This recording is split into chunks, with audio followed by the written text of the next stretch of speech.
Tomorrow, the President and the First Lady will attend the White House Correspondents' Dinner, where the President will speak, and I will lower expectations and say it's not funny at all. Just kidding, see?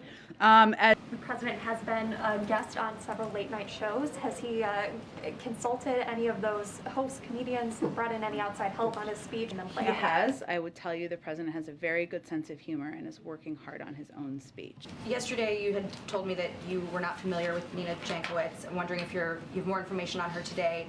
Also, Secretary Mayorkas said that he was not familiar with statements that she had made surrounding the Hunter Biden laptop.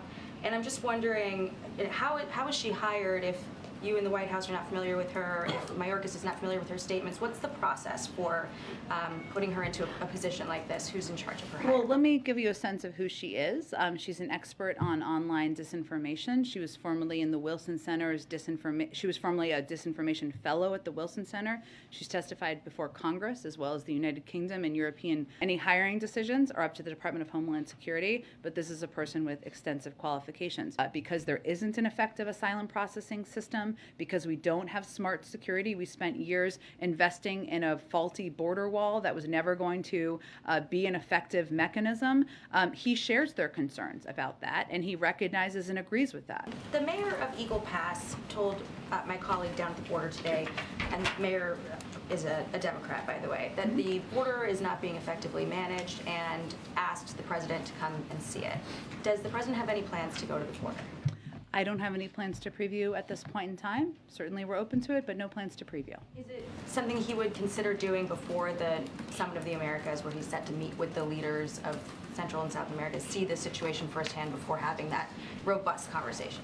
Well, he's meeting with leaders of countries that he's traveled to many times, and certainly is very familiar with the issues that will be discussed, which is addressing root causes, coordinating, whether it's on the economic front or security front, and that's an initiative he led during the when he was vice president. So he's very familiar with those issues. As you'll remember, President Trump pushed the Mexican government to increase enforcement along the border by threatening tariffs. Obviously, that's a different strategy. It's not our approach. Probably isn't your approach, but it wouldn't be out of the question to imagine that this government would encourage, pressure, ask the Mexican government to do more, especially on the eve of Title 42 potentially coming down. Well, I think it's important to remember, I mean, the tone of the call was very constructive. This was not a call where President Biden was threatening the Mexican president in any way, part because of the Summit of the Americas, but also because of the approaching lifting of Title 42 and the anticipation and expectation from the Department of Homeland Security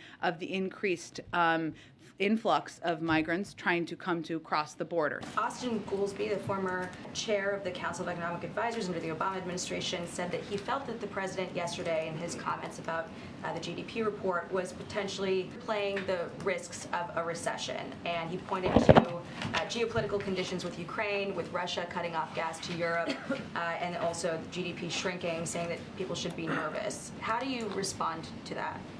And many independent economists monitor closely American consumer spending, business investment, residential investment, all up. The decrease as it relates to exports is largely because our economy is stronger than many economies around the world. We created more jobs last year than any job in American history. We're at a very low unemployment rate. And while costs are high and inflation is not where we want it to be, the Federal Reserve continues to project that will come down by the end of the year. So our economists and our economic team continues to feel confident in the strength of the economy, even as we monitor a range of data. Jennifer Granholm said something, though, that was interesting about inflation coming down. She's seeming to also allude to geopolitical conditions that might not result in these projections coming to fruition. Well, the Federal Reserve makes the official projections, right, for the government. What I will note, and I think maybe she was referring to, is even the new economic data we saw today, energy accounted for 61% of the reasoning for the increase in the inflation numbers. And we know that because of Putin's unprovoked invasion in Ukraine, that it's driving food costs, but also energy costs, and that is a huge driver. So that's why the president is taking a range of steps. the historic release from the Strategic Petroleum Reserve, even the steps, certainly smaller as it relates to E15 today. Because there's been some TikToks that she has put out. It seems like rather than, calling balls and strikes on this, story is false, and here's the truth on it, one line stood out to me. They're laundering disinfo. We should really take note and not support their lies with our wallet, voice, or vote. So just outlined a lot of, efforts that sound very worthy, but you've got someone from the Department of Homeland Security telling people how they should vote. How do you explain that to critics who say that doesn't sound right to me? This is an individual who will be overseeing the work of that board.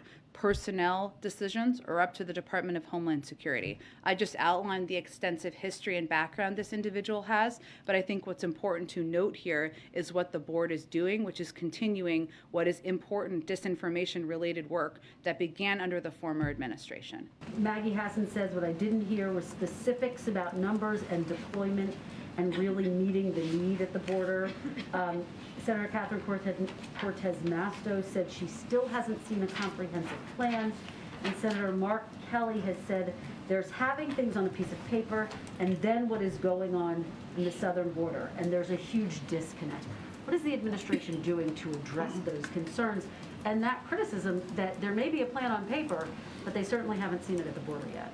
Well, first, there's an extensive plan on paper that includes a 6-pillar approach to planning for and preparing for the lifting of Title 42. And doing everything he can to address some sticky seats over there, to address the pain Americans are feeling at the pump, to outline in more detail than I did yesterday. Sometimes you go back and you say, I need more information.